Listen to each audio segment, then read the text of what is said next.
Well, good morning and welcome back on this Thursday.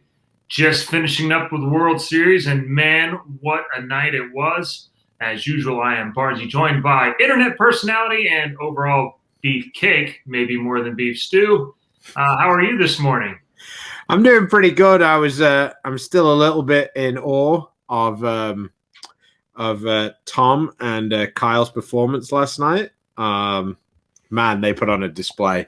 That pattern, I mean, maybe we should give Mikey credit for the greatest lane breakdown guy of all time. I don't know, but wow, they bowled unbelievable. I mean, they put it on him.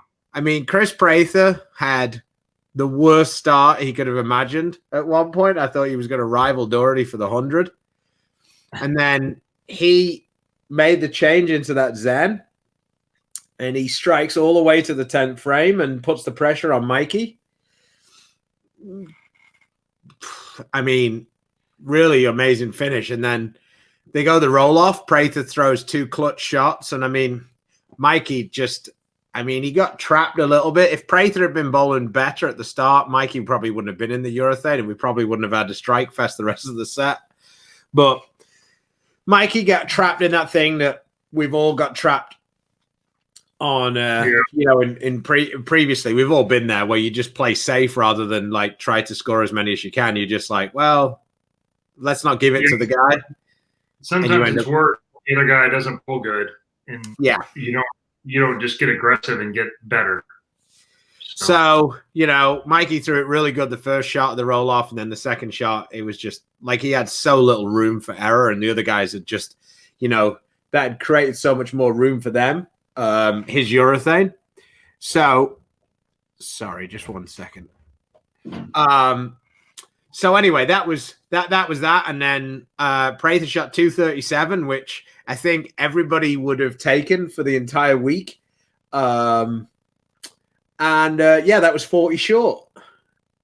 So, So then we had, I guess, the two Player of the Year contenders at the minute. I want to talk about that roll-off for a minute, though. That roll-off was pretty interesting at the end. Well, how they got to the roll-off, that 10th frame. Yeah. Talk about peeks behind the curtain and some of the decisions that you make. And, talking with you this morning, I'm not sure that you and I would have made the same decision shooting the 1, 2, 8, 10 that Mikey did. Yeah. I mean, for me, the 1, 2, 8 is quite a difficult spare to shoot because you've got to basically forget that the 10 pin's there, because it didn't matter to Mikey. He only needed 3 pins. So the 1, 2, 8 is a pretty difficult spare to shoot with your spare ball, I think. Yeah. And when you're hooking it as little as he was, I feel like he would have been better just throwing his Urethane for a strike shot. At that, because I just think there was way more easy ways to get 3. Like, he had a very small window to get 3 throwing it hard and straight, whereas I feel like he had a pretty big window to get 3. His window to make the 1, 2, 8 would have been about the same as making the washout itself with a plastic ball. Versus if you hook at it, you can basically move 2 or 3 to the right from your regular, like you would try and leave a 3, 6, 10, and you have that window all the way to basically almost runaway Brooklyn with the Urethane ball. You're not going to you go by the 8 with the Urethane ball. And, I think you would have a 3 or 4 board window to make that down lane, and instead it ended up being an opportunity that it didn't survive. I mean, I know that people are going to say, it's easy to look back on it in hindsight and stuff. I just think that your brain either works that way or it doesn't. And for me, that's the way I would have done it. He was using a pitch purple for his spares, but that was his plastic ball. I use the phrase plastic ball when I'm talking about just his straight ball. Like, it would have made way more sense for him to just curve his Urethane in my mind. And I know that we could ask 20 or 30 guys in the paddock, and you might get a bunch of them. I would think it'd be most of the younger guys who would say, "Oh no, just throw a straight ball at it." We were just laughing. if we'd asked Norm Duke, Norm would go, "Who cares? It's easy to do both." Yeah, Ross, the only guy who should throw it straight 100% of the time is Norm. Norm, Walter, yeah, just throw it the one. Do whatever. It would have been interesting. Actually, Walter would have been an interesting person to ask because Walter isn't quite like Norm. Walter, I feel like Walter can appreciate not being fantastic. Like he could be like, this would definitely be the one that would give you more miss, so to speak. Right, like, why do you guys struggle as much? Why do you guys struggle with this? But anyway, I highly recommend that you go back and watch that final. Kyle and TD went blow for blow on that one. Daugherty got up in the 9th, threw a pretty good shot on the lane that was more tricky. Got up in the 10th, threw the first one. I was like, damn, there we go then. And then he needed 9 on his first shot. And at about 35 feet, he turned around and started screaming at everybody, "This is my house." Now, there wasn't really anybody who could deny that to him. I mean, outside of a Belmo performance, and I mean, Rash had a fantastic World Series as well in the past. That was pretty much one of the most dominating World Series I've ever seen. He led the World Championships, won it, led the doubles, came second, led Scorpion, won it, qualified second on Chameleon, and, oh, by the way, the guy who was staying at his house won Chameleon. Yeah, and Daugherty got knocked out in Game 5, strike to win 9 to tie, and he stepped up. Yeah, he had 2 different games where he had to strike to win, and he cashed in both of them. And they weren't particular. The last game was higher scoring, but the other ones weren't higher scoring. And in most centers, you might say, well, yeah, you're supposed to strike. Strikes weren't all that. They weren't guaranteed no matter how good you threw it. Well, that's how Tom got into a roll off with Walter to get out of the one game. He threw it down the lane and turned around because he knew he hit the pocket. Then he 7-10, which was the only way that he didn't automatically win. And he ended up in a roll off because Walter went bang, bang, bang. Crazy. I do miss the matches. I think it is one of the things that is probably the most entertaining thing to watch on Flow Bowling. The best of 7 matches and those things back in the day. I thought it was before their time. The internet wasn't ready to catch up to it. It would be a fun thing to watch now.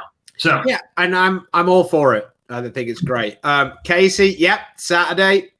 I mean, I can't keep up with your pace. I think I'm probably clipping you on average, though. Can't keep up with your pace, but I did shoot 8:28 on Saturday with the UC2. Sorry, our X1. I've got the UC2 on my brain because we're doing this show today. All right, let's get on with what we're actually here for. We are going to the format of the show today is we're going to have a look at some of the new balls that are coming out to start with. Then we're going to have probably the last half an hour of the show. We're going to talk about the balls that we saw the pros using, what was successful, what were the go-tos for the last 2 or 3 weeks. Right. Yeah. I quickly popped to the bowling center last night. I'd actually drilled the Parallax when I got home, the new Parallax Effect. It came out on the 12th. I actually have already won a tournament with it on Sunday. You can pop on our YouTube channel. I've got the final uploaded. It was a pretty flat pattern. It was 40 feet, the pattern that we were bowling on. So it was a little messy. Some of the comments are being a little unfair to the guy who I bowled against, Adam. So try to be nice. The internet's a horrible place at times. But here we go. I'll throw this up. Let me just mute it. So this was just whatever was down at the bowling center. It was a leftover house shot, I think. The thing that I've noticed most about this new Parallax Effect is it is way stronger for me. That was nice break there on the 7-9. Bit of twist to love. Real shots, real talk. So that shot there, although I didn't update the graphic, was actually the UC2. But anyway, the Parallax Effect is way more ball for me than the Parallax was. I think it's probably a little cleaner, but it's just way more responsive down the lane. So don't necessarily read a lot off the Parallax for most people. The one thing I will say is with the Aeroflow core, I felt like with this one, this particular ball, I have to be more aggressive with it, with my speed and stuff. I felt like when I get a little slow with it, it's almost too responsive on everything. But when I want to keep it in front of me, or even when I want to hook it, I've just got to be like, firm with it, and that's when I feel like it's the best. As I started to open it up a little bit, it didn't seem to have very much quit. On the other hand, the UC2 feels like it's, for me anyway, is a lot cleaner. I think that's a good comparison. It's a ball that obviously we saw a ton of at on tour the last 3 weeks, and across the board, seemed like everybody from every brand threw that ball. So this has a giant core in it, and one of the things we do talk about here is how response time. So it sounds like it's a really high response cover, which means your response to oil pushes down the lane easily and then comes off of it pretty hard. So I've got a couple of shots here where I went a little straighter. I think that from when we've been bowling over the tournaments, I think that this ball might have actually given me a good compliment on Scorpion. When we wanted to keep the ball in front of us, there was the UC2 again. Let me just close this off now. One more shot. That's kind of how I see I'm going to really use it. When I want something where the solid balls get a little bit, they chew up a little bit too much in the front. I feel like this is going to be a ball I can get through it, but one that I can. It's just a bit quicker. It's like an in-between between the, say, a Reality and the UC2. Whereas I feel like that's a pretty big jump. From a Reality to a UC2, I feel like this fits the gap. Now, the layout that I ended up using on this was kind of the opposite between my UC2 and this one. So I don't know it's a true ball comparison, because I spoke to Steve Klempkin and he recommended I go with my really high pin 6 by 4.5 by 1.5 layout, so a really short pin buffer. Mm-hmm. And when you do the shorter pin buffers, it kind of masks the fact that you've got such a long pin, because it still flares quite a bit. So that was that. I feel like it could be an interesting ball for the guys at the Masters when we're balling on a cleaner surface. With it being, I feel like it was a little too strong for the World Series, and of course, yeah, Reno will be one of the better surfaces we've bowled on in recent years. Actually, it used to be a surface because it got so much play at the Open Championships that it used to be a little beat up, but now it seems like everywhere we go is had more play on it than that. By quite a bit. Yeah, I think they replaced the lanes like 3 years ago at Reno, and I think they've only had 1 championships on it since. Yeah, one of our better players here in the chat, Casey Manley, he says, now it seems like the opposite of what I've seen out of these. Just now, I haven't drilled the effect, but just watching the UC2 is pretty angular, I believe, for me.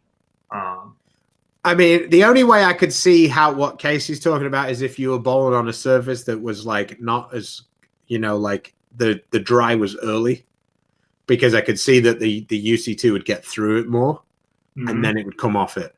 Whereas the effect would hit it earlier, and then it would. That's the only thing I would see off it. For mm-hmm. me, the UC2 is way more angular than the Parallax Effect. Real quick, and we'll get back to what's actually important. Is am I worried Tom Daugherty is coming to return? I've already made a post about this. I've addressed this fact right up front, and Mika doubled down on it.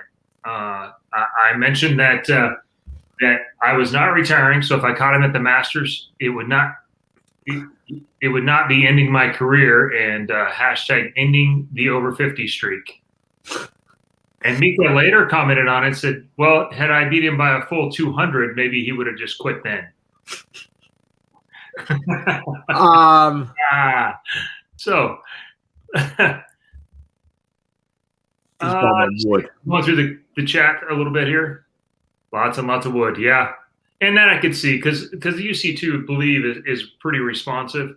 And the effect cover, how is the effect cover compared to the UC2 cover? Like it's cross-branding, so it's hard to say. But like for me, that cover's stronger. The UC2 cover's way cleaner. So, somebody asked a question here. It says, "Do ball reviews on the midline balls, low diff, and let us know what helps on transition." Well, Chris did a review of the C4. That's up. So not really sure which other ones you want. Let us know in the comments, I guess. Yeah, and then we'll talk about a few of them today, including, well, I mean, you drilled an intensity and can talk about it a little bit. Yeah, yeah. So coming out the same day, last, I guess that was Friday, was the HB intensity. It's got this, I believe, it's got the same core as the Revival, but with a solid reactive cover. This one saw a bit of play in the. It saw a little bit of play at the TOC because guys drilled the Revival, mainly because Simonson went batshit crazy with it. So a few guys drilled it. Then people were looking for a ball that would complement it. So a few guys went to this HB intensity and took the surface up a little bit. I personally didn't do that because I was already out before the honey badger balls became the thing, so to speak. But I did get to drill one at the World Series, and I used it on the fresh on Scorpion. I felt it gave me a pretty slow motion that I quite liked. What I like about it is because it's that bit smoother and it's not super strong, the ball overall. It gave me it enabled me to crate left, I guess is the best way of describing it. I felt like I could miss a little left and that ball would hold or 4-pin at worst. Whereas if I was using some of the other quicker response balls, if I did that, it was a 4 count rather than a 4-pin. So that's where I saw it fit. Like, so for example, off say the phase 2, I would say that overall they weren't massively different overall motion, like overall hook, but this was earlier and like a more forward motion down the lane. Yeah, early and smoother. Hey, while I'm thinking about it, Storm has been running this great promotion for about 3 weeks, and it kind of ties in with the Parallax Effect. But if you go to stormbowling.com, and I'll put it here in the link, /path to 300. There's about 8 different ways to sign up for this thing. They pick 2 winners every week to receive new balls. But if you go to that site, there's 8 ways to enter. You can visit the page, share your success, visit the Storm Bowling, visit Storm Bowling on YouTube. You can learn about the Parallax Effect, pick up tips from the tech team where they put in some things there, sign up for emails from Storm, and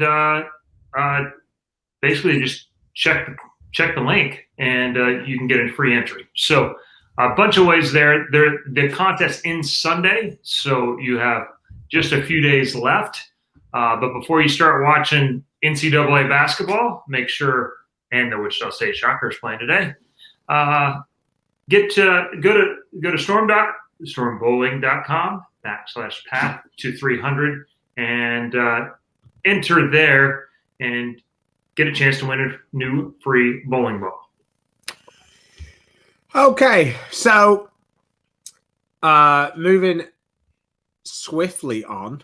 Wow, we've already been going 20 minutes. Yeah. I'll go ahead, Chris. Yeah, this is an interesting question. How often do the tour players throw the lower line afterburner Green IQ Tour Pearl on tour? Ironically, you say that because we were just talking about different balls that we saw, and then we're going to move into that part of the section of the show of what did we see in the last 3 weeks?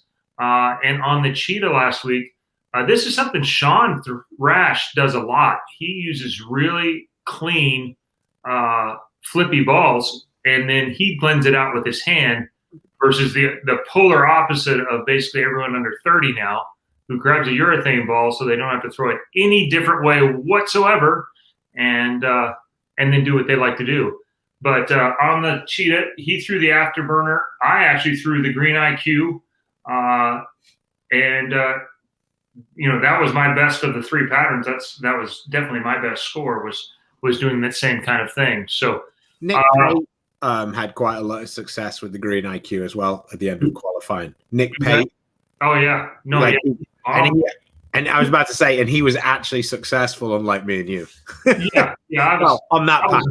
I was moderately trying to catch up, and I did okay at it. But he put a move on him late, and then Sean he made the Cheetah match play finals doing that. So Sean does it all the time. When he made the Cheetah shows last year, he was using Ordnance Pearls and balls way more down the cleaner end on a really, that Shawnee surface is really slick comparative to what we bowled on last week. So we saw a lot of balls that were further down the line, or you saw guys throw slow enough balls that it didn't pick up and smooth out, kind of like Casey was talking about a little bit.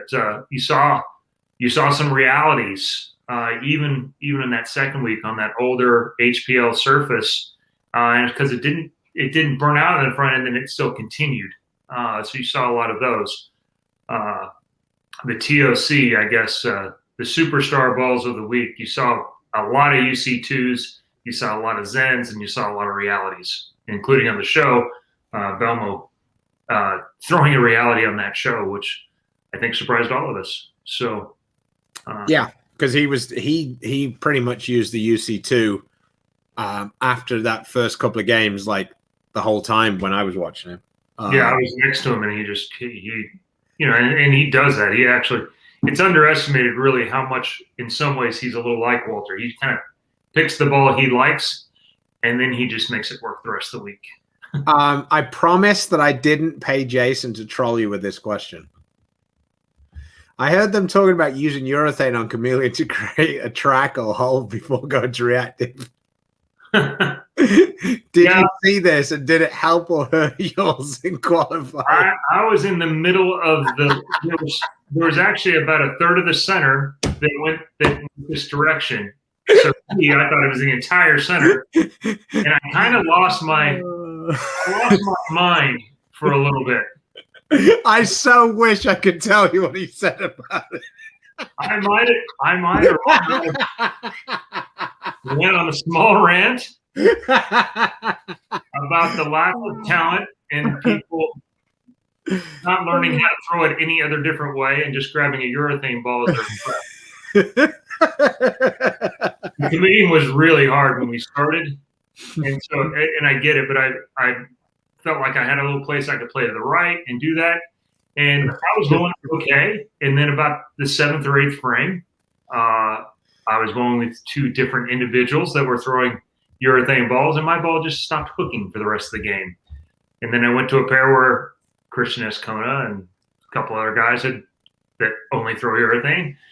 And my ball didn't hook down lane again for we've got to be on our best behavior. We're on the Ball Company channels today. Yeah, but in general, I get it. They're all tools, and I've used them as much as anybody, and that's my thing. But yeah, I stop picking you off. No, I had enough the other day. Yeah, I had a strategy, and it got completely blown up by the volume of urethane that went down the lane, which I didn't expect. Chad Roberts said, what makes guys throw polished high end versus lightly surfaced mid and upper? Smooth. The thing is if you have more flare down the lane, you've got a little bit more chance when the pattern stretches. So what Sean, Jim, and Tim did, Storm's balls were quite in general are quite responsive, which is why 90% of the times we bowl, all of the guys have a big advantage because we can get the ball further right down lane and it'll get back from that spot. When we play on some of these really beat up surfaces, that can sometimes be a detriment. So then we have to take some of the balls and find a different reaction from it, especially when we're bowling on some of those sort of flatter patterns. Yeah. So what they did was to try and mitigate the balls responding too quickly, they took balls with stronger surfaces, stronger covers, i.e. the NEX cover. So the Axiom got used on Cheetah quite a bit. And then the High Road Max and the Proton Physics were the three in particular that got used. I imagine a Reality could have been used, but guys went with Proton Physics for whatever reason that was. And they shine them. And then what that creates is you get that smoother motion, but you also have the flare so that when the ball gets down lane, you actually have a chance of it coming through it. Whereas if you're using some of the lower end, some of the mid price, upper mid, as you put it, they generally don't flare as much. So you don't have as much recovery. So that's generally why people try doing it that way.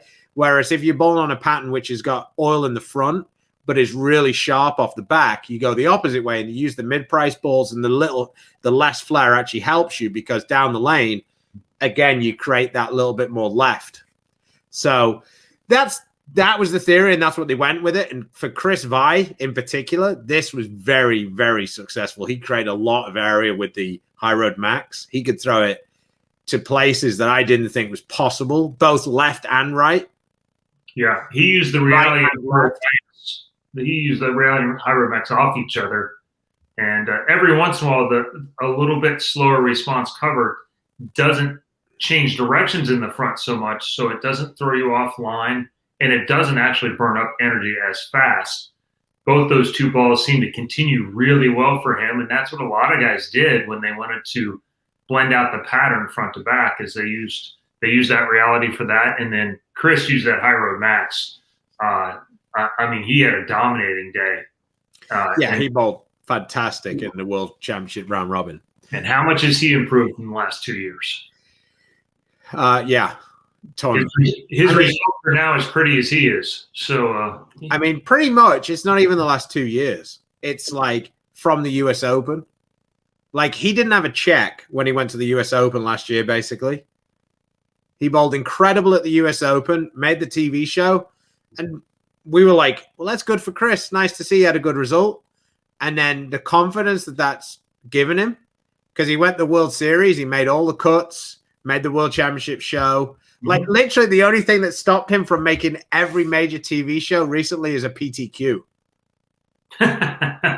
Because he made the US Open, he made the World Championships, he made the Players.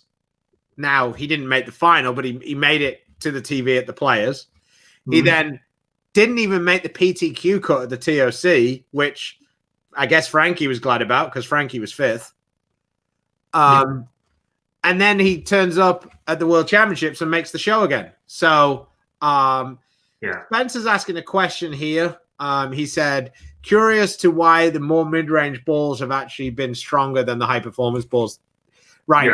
This is 100% what me and Chris have been talking about for probably the last year on this. Is it's all about lane surfaces. They're not stronger. It's just you see it as that because the stronger balls burn up in the front. So depending on which center you're at or what you're seeing or what you're bowling on, you may well see more hook out of a Zen than you do out of a Proton Physics. The Zen isn't stronger than the Proton Physics. No.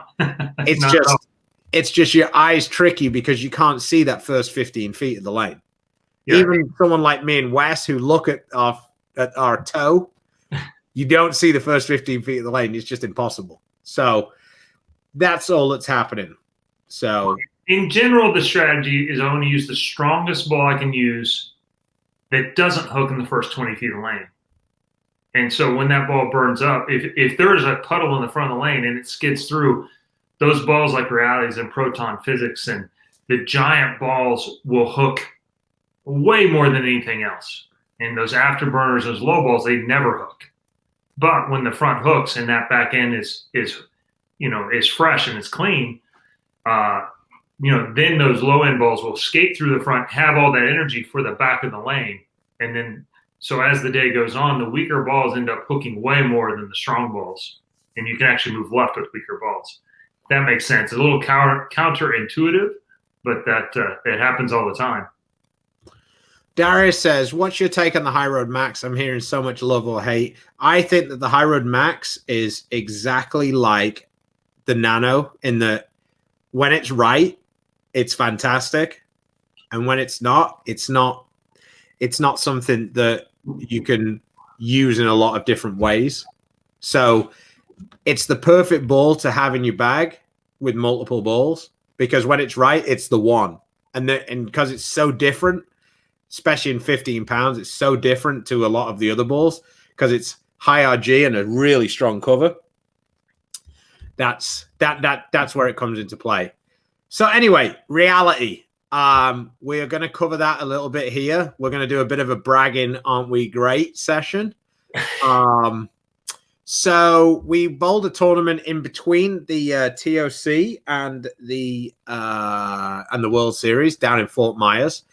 Robert Eddy, the proprietor down there, put on a monthly tournament. Quite incredible. Wish we lived a little closer. Lightning Strikes Bowl down there. Yeah. So here was Chris. We got the old reality over the left gutter.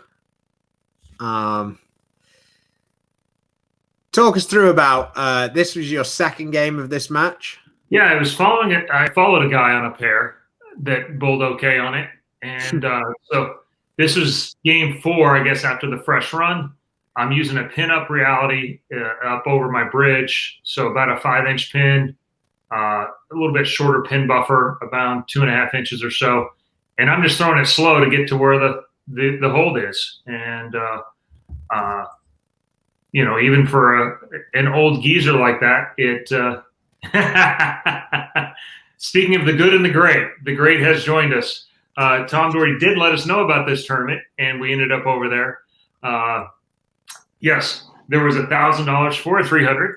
That, however, was not the first 300 of the day. It was. This is how you do it for the money. I did happen to miss just before this, though. So he put Walter on his deathbed, and Tom pretty much snuffed him out. To be honest, I think Walter was fine with going to the Masters, and then he bowled me, and he realized how much I've sucked recently. And when I beat him by 140, and he felt like he bowled okay, he was like, "It's definitely time to hang him up." Yeah. 2 game match. You had front 10, 288, and then 300, and the 300 was for the $1,000. Mm-hmm. And then I followed you on that pair. I bowled a less than stellar first game against Sean Wilcox.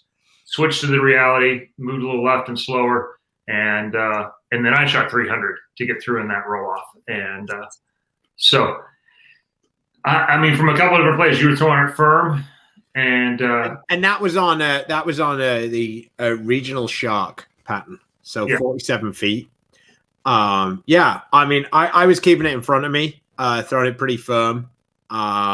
Later on in my matches, I've chased it more left, kind of similar to what Chris was doing. I feel like that ball's really versatile when you bowl on those sort of patterns. You can attack it a couple of different ways.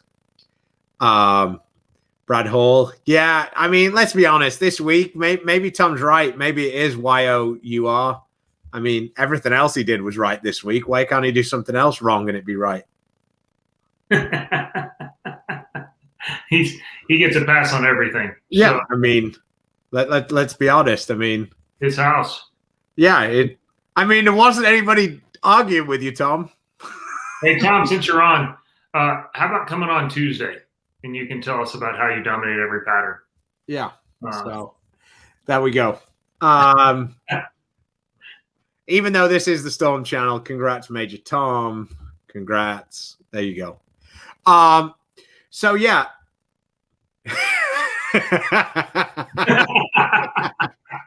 Like what you did there. Yeah, there's one other comment. So I became Rash's best friend. I thought of urethane. Well, for the moment, I guess you could say that. But I did get 2 shows last year, and I was throwing urethane on both of them. So I'm not. That was a weird transition from Rash's hero to Rash's mentor to Rash's best friend. Roller coaster. It's been the kind of year so far. So and then how far did they travel? They did not travel anywhere, intact. Yeah. Fine. So then so if I was to quickly just to wrap up this little part of it, the balls that I saw to see most use, TOC was definitely Zen, UC2, Reality. They were the 3 that I saw the most use out of. Yeah. Fast forward, the World Series, I felt like IQ Emerald's got a lot. Anything with the Axiom cover, that's the NEX cover, with the surface taken up a little bit, they kind of look pretty good. So they max the Axiom and the Proton. Yeah. I thought that afterburners got used quite a lot. We actually ran out of those on the truck the first day. That was that was pretty popular with the way the surface was. The Zen towards the end of the week, once the pattern started to stretch a little bit, actually got some more use. And of course, we can't go anywhere without mentioning the fast pitch. Ronnie Russell, 300 on Chameleon. Ronnie Russell had the most up and down tournament on Chameleon that you can imagine.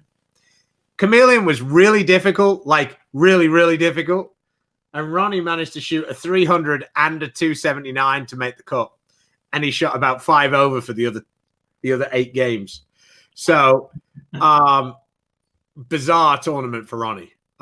Bowled great, but such a weird way to get to the score he ended up getting to.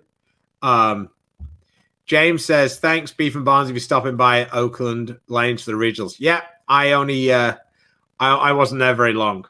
Yeah, we really appreciate you sponsoring that tournament too. That was a one-dayer. That's where I got to use the Rubicon a little bit. Yes. Had quite a bit of success with that as a first time. For me, that ball is really good when there's some volume, and I like it better when my angles are a little bit tighter with it. It's cleaner to it. Where else would I use it that I liked it?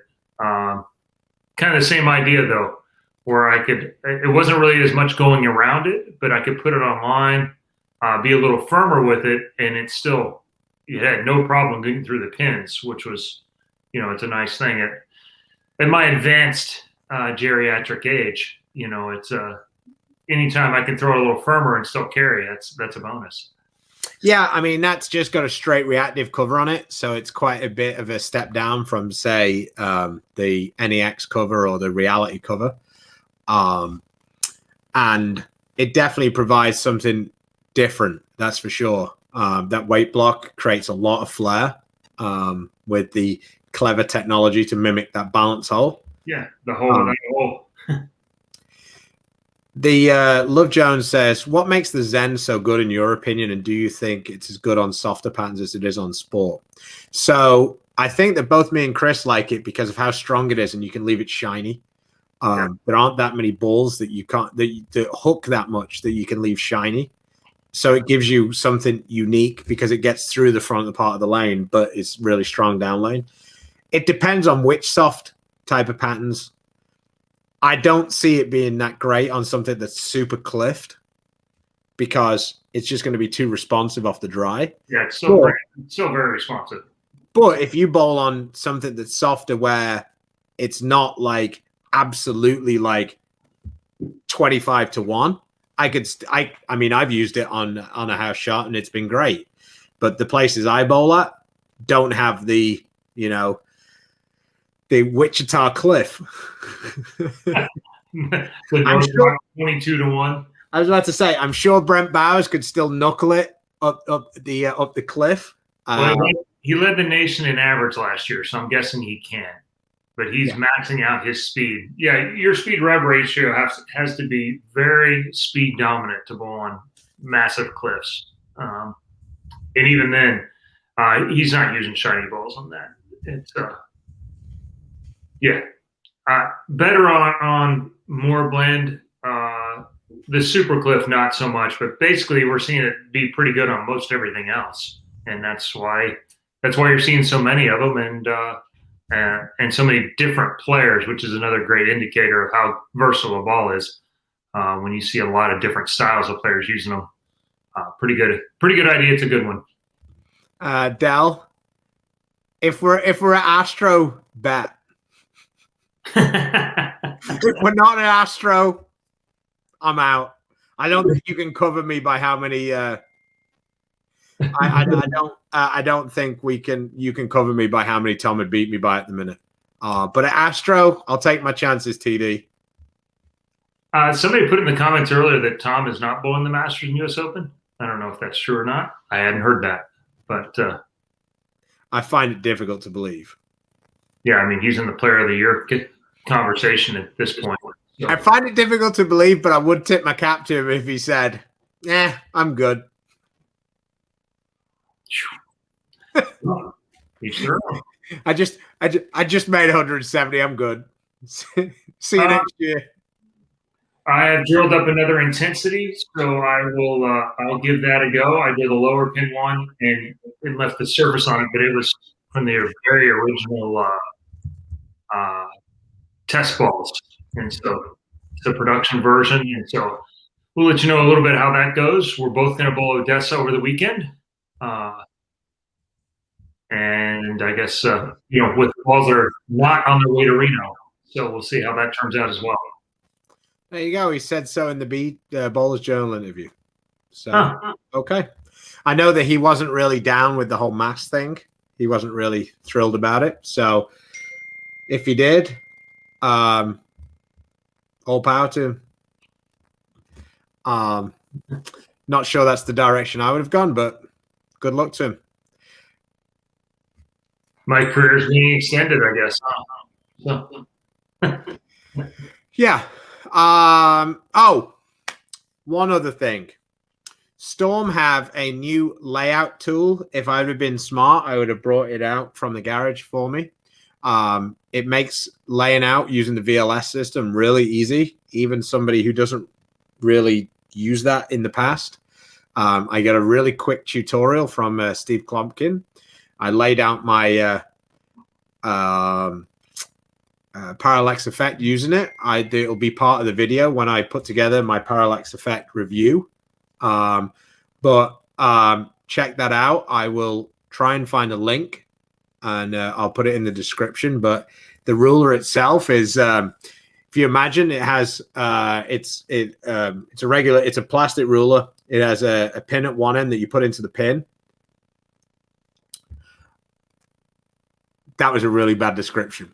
So the pin on the ball, it's imagine like like when you had a compass at school, a set of compasses. It's kind of that same idea. So you stick that into the pin, and then you can draw the arcs because there is a hole in the ruler every quarter of an inch. Oh, cool. So like you can draw the arcs for your pin to PAP, pin to VAL, and then of course the mass bias to the PAP, and you can map out the balls. And for me, it was even quicker than using the degree layout system. It was very easy, made life, like I say, I was able to get on the Storm train with the layouts very easily. It was it's a very cool product. So I will find out where you can buy one from, but they are very cool and makes life very easy.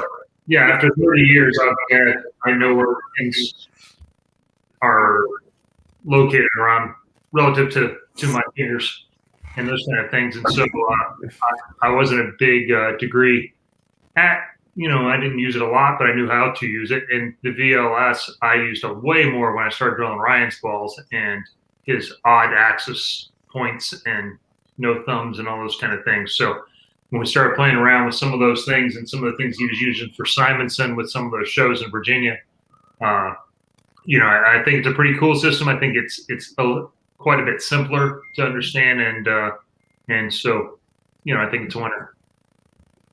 Yeah. There isn't. Like, people are No. making this really big deal about stuff. Tom just bowled like an asshole a few times when Rob Stone was the commentator. He was the commentator. He started a fun narrative with him. And then, of course, these things build and build and build. And, of course, Tom bowled in his favorite bowling center on earth. And he wasn't the commentator. And then he won every tournament. So, you know, it's only silly if it doesn't work, like the advert used to say. You know? Yeah. Those two guys are friends. They have a great time. You know, Rob Stone did his own, it was an Instagram or Twitter, basically play-by-play as he was watching it at his house of Tom winning the world championship. It was great. It was fantastic.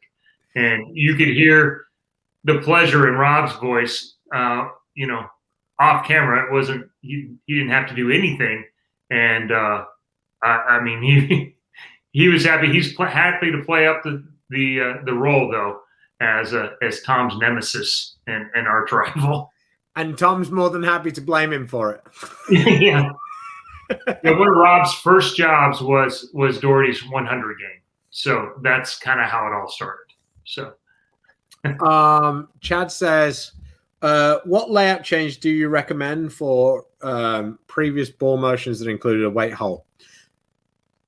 Again, another thing, Storm have, if you go on the Storm YouTube channel, they have a video about this, and they have a layout conversion tool, I guess it's called, that would, if you pencil in the layouts that you had previously, it kind of transfers it into what they would recommend. So check that out. In short, I think for the two-handers, having shorter pin buffers has been what has been the general thing. It really depends on what you're looking for, Chad. Frankie has gone to much stronger pins to replace his pin downs that had holes. So, yeah, that's been kind of the way that a lot of people have gone. Check out a Rubicon or a Insight. They have the new core technology that kind of mimics that weight hole. So maybe you can try one of your favorite layouts using that technology. I guess Chris is going to show this hideous black and yellow. There we go. That's right. Woo shock. Oh, they're playing today in the tournament. Oh, yeah, no, they're in the tournament. So. How the mighty have fallen. Well, it's a weird year. So. Yeah, that's what I keep saying about Liverpool. Yeah. They didn't miss the tournament, though. So they did lose 6 starters or six rotation and starters last year to other teams and still made the tournament, which is something. I like this. Only one of us has retired, yet he keeps referring to me as old. He's the new Gary Mage, you know, but I'm old. So Darius says, do you think it'd be a good idea to polish the high road max for house shots that hook quite a bit? Yeah. I've actually used it on the house shot, and I had kind of enjoyed how smooth it was off the dry. You will probably have to play the dry, so to speak, a little bit more, but that's where it comes into its own. Just a little quick thing on this. You know, Pete and Walter retired. I mean, they've been talking about it for a while, especially Walter, and Pete's just been entering less and less events over the years. And so, you know, it's sad to see. Really, I guess a lot of the younger guys that have been here the last 6-7 years never saw the tour when Walter was truly dominating. And, you know, I mean, it's a fantastic run by both of them. And Walter put it on them for 25 years. He was as good as anybody in the game, year in, year out. So, you know, Pete had more ups and downs. The ups were more spectacular, and the downs were probably more interesting. But yeah, I mean, two of the icons of the sport, kind of a crazy week that both of them decided to retire on effectively the same day, and they both made the same final. Yeah, I was kind of rooting for Pete because I thought that Walter might have Walter against Pete one more time would have been kind of entertaining. I'm sure Walter would have had no problem in kicking Pete's ass one more time. No, I don't mean he would have had no problem in doing it. I mean, mentally, it wouldn't have been an issue for him. No, because overall, it's kind of amazing that those two are so close in all those stats, except the one stat of head to head, and it really isn't even very close, and it's kind of bizarre. Literally, if their records were reversed, Pete would have more titles than Walter by quite a lot as well. Like, yeah, I think they're 10 apart, and Walter's like 8-1 or something like that on TV. Yeah, it might be 8-0. Yeah, it's in title matches. He's owned him. Yeah, it's just insane. Yeah, it's crazy. Hey, Frank. The proton physics. Yeah, I mean, for me, I think if you take the surface up a little bit, you might get to see you might get to see more use out of it. I really like it. My up 2,000, 3,000. I might even put a little bit of polish on it. Mm-hmm. But I feel like it shines up pretty quick anyway. But I might have put on a bit of polish on that one to get it to come around the corner. Real quick though, we did have a fun story from Norm, didn't we? Norm said, "I've actually been contemplating retiring too." He goes, "The problem is I couldn't go out on my last game, so now I have to definitely go all the way to Reno." And we're like, "What happened, Norm?" "Well, let me get a seat and tell you about my last game." So I guess it was in the World Championships. And he said, I spared in one game, I spared the 6-7 and I shot 123. And he said, I wrapped the 210, I wrapped the washout, I struck in the 8th. I was feeling pretty good about getting out of the game. Ring 710, ring 710 to finish. That's your lot, Norm, 123. So, and of course, unfortunately for us, Frankie wasn't there because he would have said the thing he always says because he's good friends with Nick Pate. And he goes, "Man, all those things happened to you and you still didn't shoot 114.